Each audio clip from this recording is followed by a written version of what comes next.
Good afternoon, Mr. Meese. Good afternoon. You are Mr. Edwin Meese, I am indeed, right. and used to be a bit of an icon in Washington, D.C. Well known for those of us who have been around since the '80s in D.C. And can you tell us a little bit about your background? And by the way, I just want to mention everyone, we are at the Heritage Foundation's annual meeting for some of the folks that are on the top level, donors, et cetera, that are involved in These are this. some of our major members. Yes, I'm now at the Heritage Foundation. I'm chairman of their Center for Legal and Judicial Studies and have been there since I left the Reagan administration at the end of the president's term at the end of 1988. Now, what were some of the things that there was a lot of controversy about you at some point, and I don't know enough about it to even speak on it, but I'm going to ask you to give your perspective on some of the things that went on. Well, I was often attacked by the left because of my work on behalf of Ronald Reagan. I was the president's counselor in the White House, the chief policy advisor, and then I was Attorney General of the United States for almost 4 years in the second term. And so naturally, in those kinds of jobs, there's a lot of controversy because some people didn't like the policies, and so often I was kind of a target along with others in our administration. Now, what would be one of the most, I guess, outstanding topics that would? I know that there was a lot of talk, there was a lot of marketing going on, and there were T-shirts and there was all kinds of things.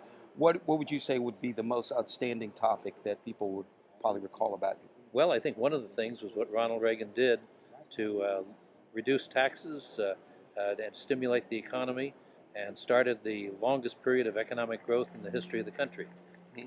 But why would that be a topic of criticism? Well, there's some people who don't believe in lowering taxes. There's a lot of people who believe in class warfare, and so that was opposition. Then there were other things. We were very active in the battle against drugs to try to reduce drug abuse in the United States. We're very successful in that, reducing drug abuse by 10%, by over 50% from in the 10 years from 1982 to 1992.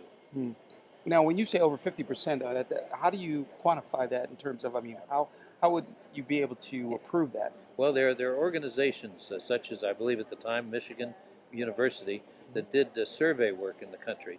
And they had been taking surveys starting way long before that, I think in the 60s or 70s.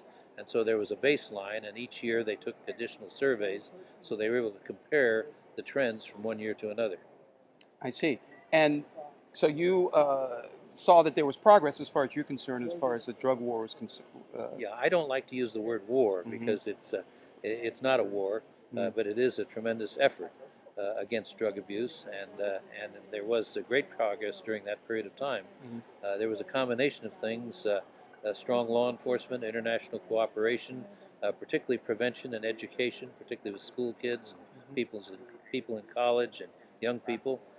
There was research that was carried on, and also a great deal of work to help people who had already gotten involved in drugs through rehabilitation and treatment. Okay. And so that's something that is a pertinent issue today. It's still an issue, yes, it is. And so, what are some of the things that you're trying to do? I don't know if are you actively involved in government now still? I'm not in government. I'm with the Heritage Foundation, which is a public policy think tank. It's a nonpartisan, independent public policy group, and we deal with a lot of things: constitutional issues, issues relating to equality under the law, a whole group of issues such as that, protecting property rights, protecting people's liberty, working for limited government, the kinds of things that have to do with people's freedom.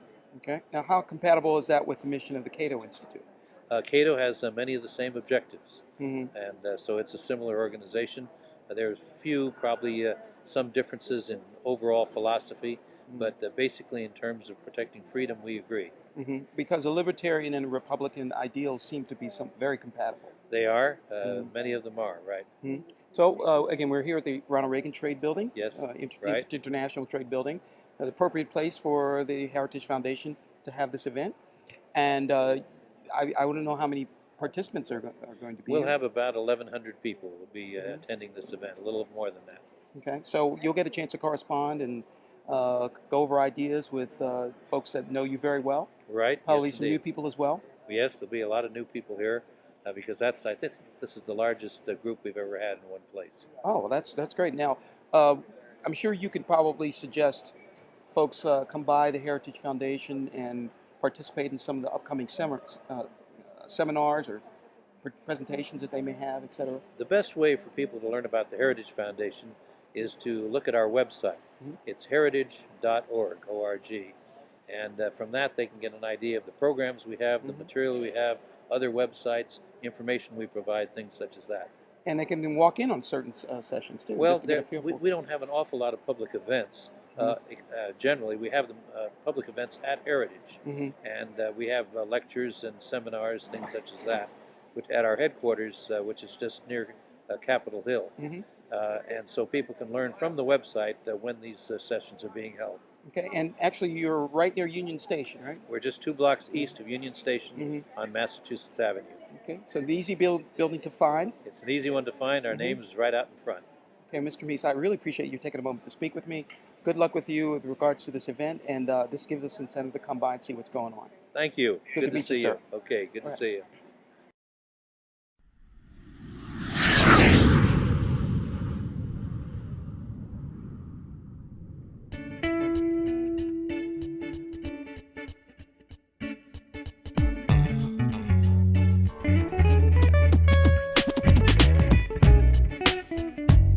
All right.